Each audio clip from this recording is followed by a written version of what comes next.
In front of me is Rhino 1 Pro, and today I would like to show you how you can turn on and use voice typing.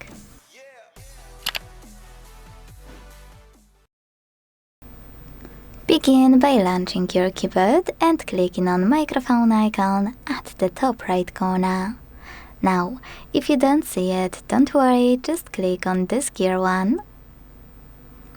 Tap on voice typing here. And then use this switcher next to use voice typing to activate it.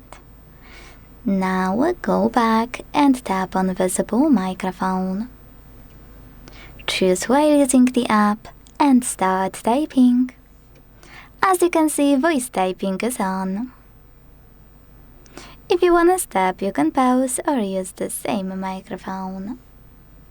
My favorite option though is after clicking on a microphone, clicking on tiny icon that will appear right next to it. This one. Then selecting next and done to use voice typing from this toolbar. To delete text, click on this button with an X.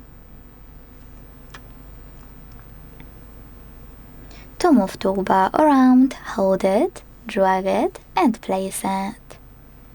To access some available options, click on those three lines on the left. And to go back to standard keyboard, use keyboard icon. Thanks so much for watching. If you enjoyed this video, leave a like, comment, and subscribe. Bye!